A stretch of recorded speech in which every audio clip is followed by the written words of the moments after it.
But I think people just need to calm down, okay, for these reasons. Number one, I think most of us before the season predicted that they would be 1-3 at this point. They had a very tough open to the season. Now given hindsight and looking what has happened this year, the Philadelphia Eagles, they're 4-0. They're off to a slow start. They're not playing well. Still, 4 weeks in, they didn't play well against the Patriots. They're still not playing well. They're sort of like the new Patriots, where they can basically sleepwalk through the first 4 weeks and be 4-0 and work on things and get better as the season goes on. But between the Eagles, the Dolphins, and the Cowboys, you're talking about 3 of the best, probably top 5 teams in the league right now. Hold on. Did you mean the Dolphins or the Jets? Because you had the Dolphins. Oh, sorry. Did I say the Jets? Yeah. Okay, sorry. No, you said the Dolphins. You mean 3 of the top 5 defenses, right? So that would be the Jets, the Eagles, and the Cowboys. No, I'm just talking in general about teams. Okay. Okay, my bad. The Eagles are a top 5 team. The Dolphins are a top 5 team, and the Cowboys are. Yep. 3 top 5, 6. They're just. This is the upper echelon of the league. You're not there. I think we all knew this. Where this team is, and. They played competitively in 2 of the games. They got shellacked, but that happens. And also, when you look at it from the offense going against those defenses, all 4 of those defenses, well, not the Dolphins, but you can't block, so you make the Dolphins look even better. But, 3 of the teams have awesome defenses. And, so when you look at there's a lot of numbers out there. These are what the Patriots is averaging right now. This is what they did under Matt Patricia. Please spare me. It's not apples to apples. Okay. We're not talking about the same thing. The Patriots, especially their offense, has had an extremely tough schedule to start this year. They have a new coordinator. Things take time. And so, look, Sunday was horrible in a lot of respects, and I'm not going to downplay that and minimize it. But it's just one game. They're okay. Let's see what happens the next 2 weeks. To me, the season comes down to the next 2 weeks. If they win these 2 games coming up, then, they're on track where a lot of us thought they would be. So I think the hysteria needs to calm down a little bit.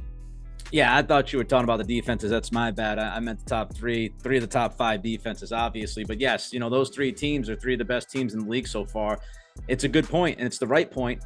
And, look, I understand this idea of the Matt Patricia stuff. And sometimes I'm big into numbers. Greg says that sometimes, right? I'm big into analytics. Greg's into numbers too. Don't let him fool you. He's going to give you numbers later on this offensive line. But even if we just said it was the same schedule from last year, yeah, you had Ramondre Stevenson looking like a different guy. You had Jacoby Myers and not Juju Smith-Schuster. Your offensive line, even though it wasn't playing great, was much better than it's been this year so far. So what would Matt Patricia's offense and Joe Judge's offense look like, given some of these conditions and circumstances? As far as one game, I agree with you. We'll get into the quarterback in a little bit, because I feel the same way about team as I do quarterback, but even more so about the quarterback than the team. Look, it's one game, and nobody should be judged by their worst game or their worst moment. No team should be judged by their worst game or worst moment. So it's about, what we see over the body of work. And I know you got to do a show today, but we got to do a pod this week. But the idea is, if they win the next 2 games and it's 3-3, do we look back and go, oh man, that was the end of the world? It was the end all be all, that Cowboys game. No, we won't do that. Snap into action this NFL season with FanDuel, America's #1 sportsbook. Right now, new customers get $200 in bonus bets guaranteed when you place a $5 bet. That's $200 in bonus bets, win or lose. I love those little suckers, those little bonus bets. It's like free money. If you've been thinking about joining FanDuel, there's no better time to get in on the action. The app is easy to use. There's a wide range of betting options, including spreads, player props, over-unders, and more. So visit FanDuel.com/Boston and kick off the NFL season. FanDuel, official partner of the NFL.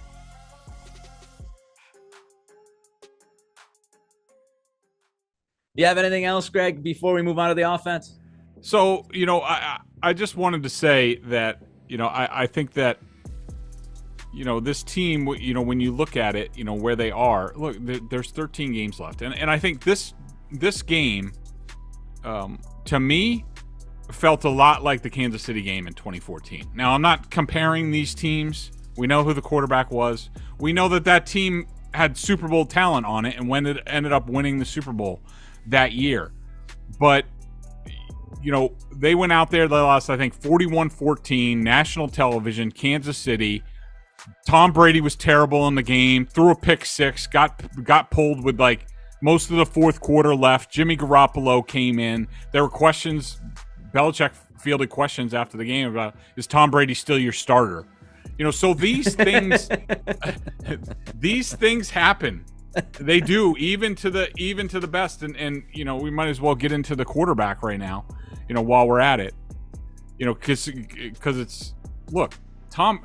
I know we all think of Tom Brady that he was perfection when he's here. Let me break it to you. He was not perfect when he was here. Okay, he had 6 games with 4 interceptions. He had 49 games in his career with at least 2 interceptions, which is what Mac had the other day.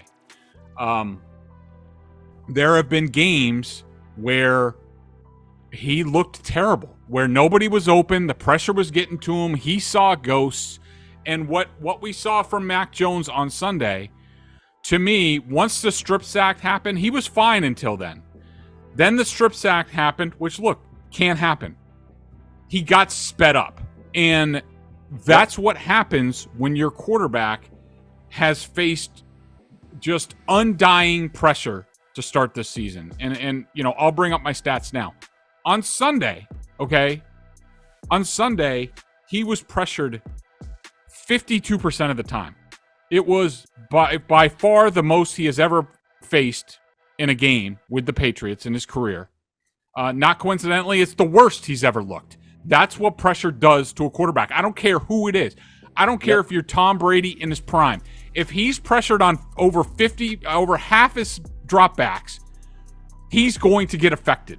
And Mac Jones was affected in that game. He got all out of sorts. This has probably never happened to him. I mean, going back to Alabama and the line that he had there, he's probably never been in this position.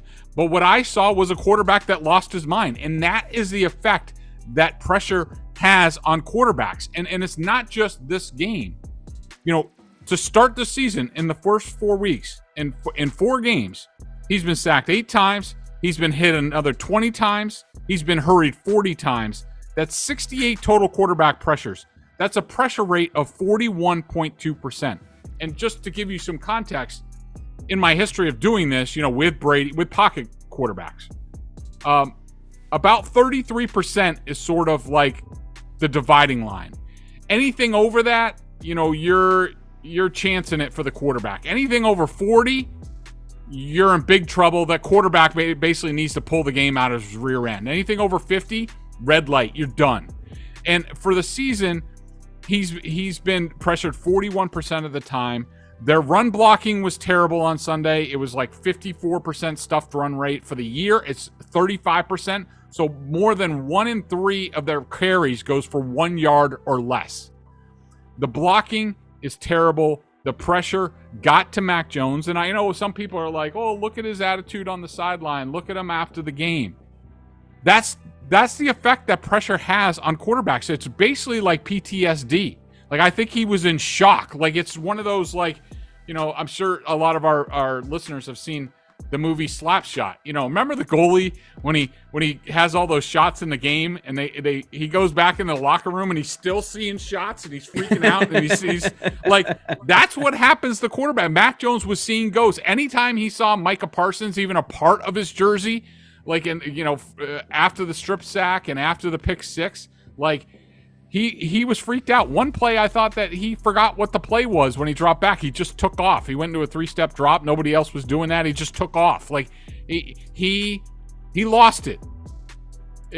But to me, that's not an indictment on Mac Jones, the possible franchise quarterback for this team. It was a low moment, for sure. It was terrible. But I'm telling you, this happens to every single quarterback and would have happened to just about every quarterback on Sunday if they were behind that Patriots line against that Dallas Cowboys pass rush. Ever wish you could navigate the betting field with the confidence of a pro? Enter OddsR. They're not a sports book, but they're the sports betting advisor you've always needed. It's like having a playbook for smarter bets right in your pocket. I've been absolutely loving the experience, and I think you will too. Especially since Patriots Press Pass listeners get a 30-day free trial.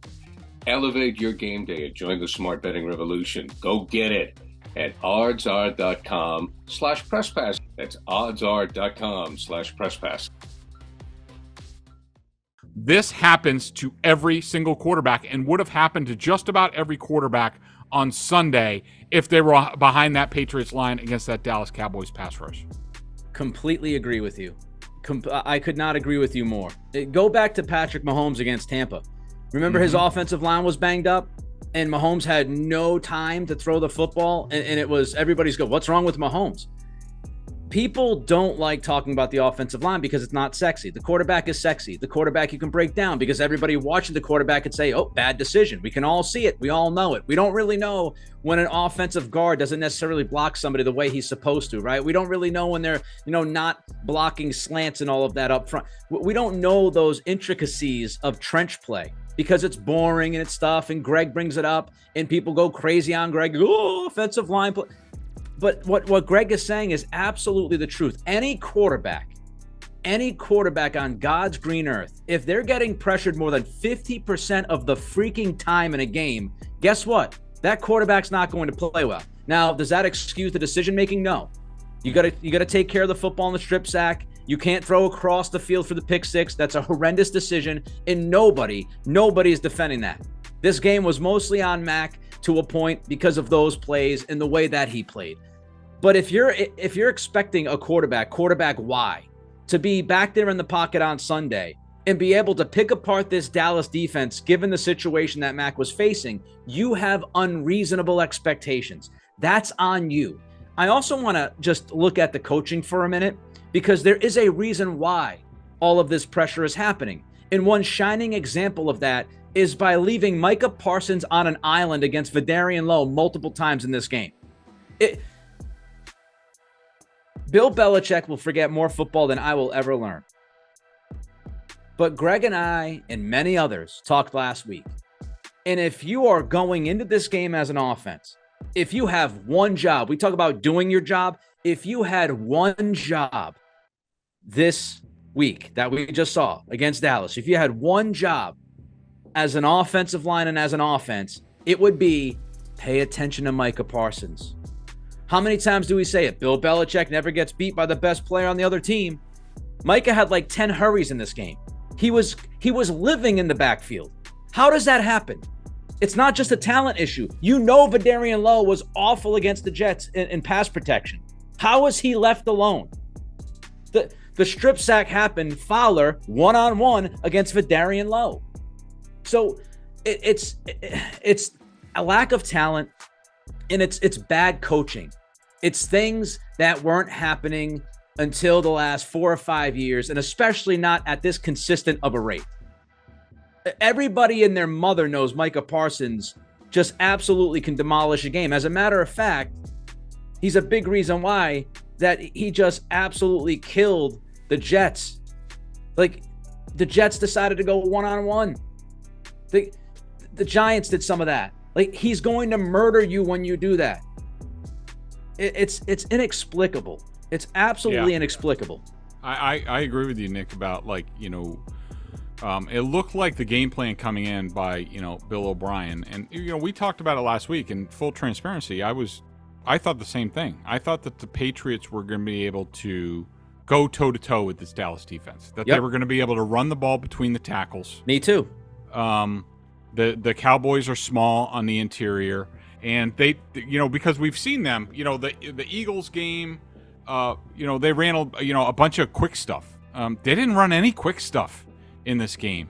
And, part of their plan against Micah Parsons was to put tight ends over there. And those guys can't block their way out of a paper bag. And I think, what I think really sunk this game was the play of Michael Winning. at right guard. There's no way going into this game that the Patriots anticipated that he would have the worst game of his career, not only with penalties, 3 penalties, but he was awful in this game. And, to me, that was a trickle-down effect to, they couldn't run the ball. I'm sure they had some things built into their game plan where they're going to do different runs and they're going to be ball control and they're going to do play action off of that.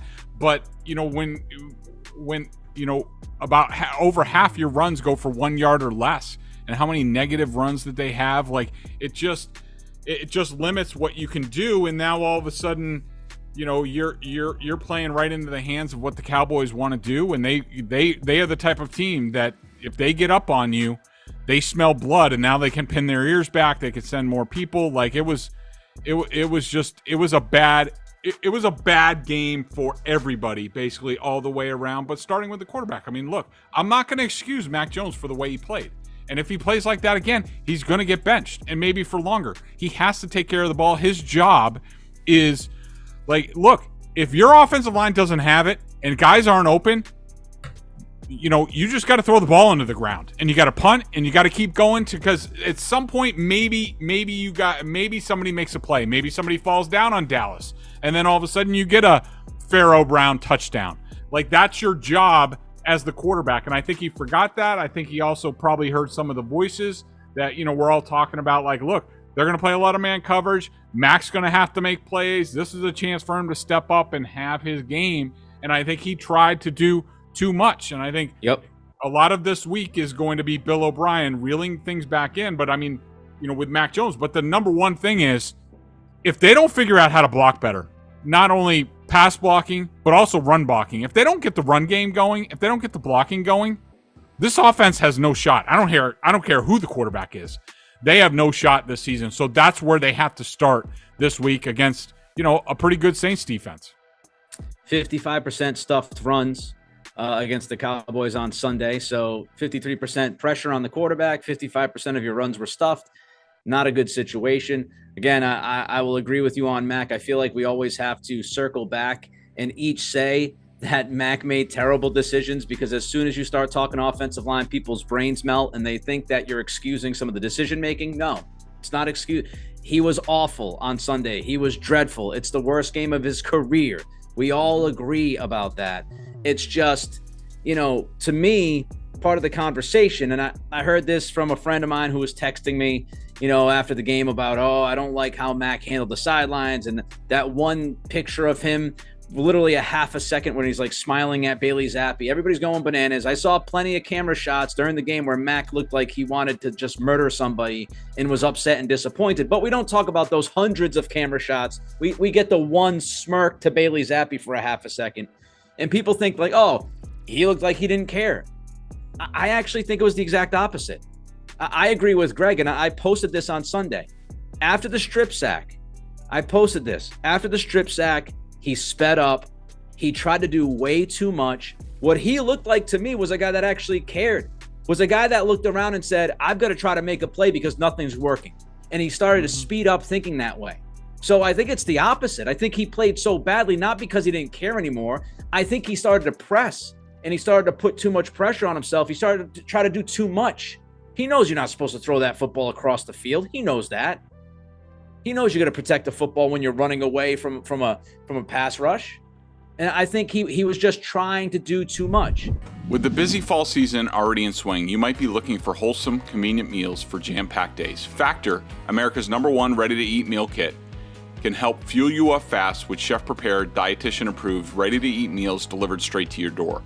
You'll save time, eat well, and stay on track with your healthy lifestyle. First of all, I got an email saying, be on the lookout for it when it was delivered. It was ready to go. You could tell that it was fresh. These guys know what they're doing. Too busy to cook this fall, but want to make sure you're eating well. With Factor, skip the extra trip to the grocery store and the chopping, the prepping, the cleaning too, while still getting flavor and nutritional quality you need. Factor's never frozen fresh meals are ready in just 2 minutes. So all you have to do is heat and enjoy and get back to crushing your goals. I loved, this was my favorite one, loaded bacon shredded chicken with sauteed spinach, green beans, and ranch sour cream. This only has 650 calories. I got the keto option to keep with my diet, There are so many options over there. Basically anything you want to do in terms of dietary restrictions, they can do it. You got to check it out. Head to factormeals.com/Bedard50. That's code Bedard50, BEDARD 50 at factormeals.com/Bedard50 to get 50% off. Two more things that I wanted to hit on that, Greg. Number one, this really began in the second half against the Jets. That's where this stuff really began. Mac was good to really good in the first half, considering who we went against. Look at what the Jets did to Josh Allen and Patrick Mahomes. Did you see Mahomes on Sunday night? He wasn't good. He ran well for his life, but he wasn't good. Josh Allen was abominable in week 1. Turned the football over 4 or 5 times. In the second half, the Jets started to get to Mac, and Mac's level of play steadily declined. He came back into the Dallas game. The first 2 drives, I thought he played well. Gesicki, that throw was a fine throw. Should be a touchdown. He was held, fight through the route, do what you got to do. But then I think, as you mentioned earlier, Greg, about PTSD, I think Mac started to feel PTSD after that strip sack. It was the second half of the Jets game, and then he started to think about, seeing all these guys after him, and he was shook. He panicked. He freaked. He lost his mind. Quarterback can't do it. He did it. In fact, that's what happened. And so, you see some of that, and it happens to other quarterbacks. It happens to other guys.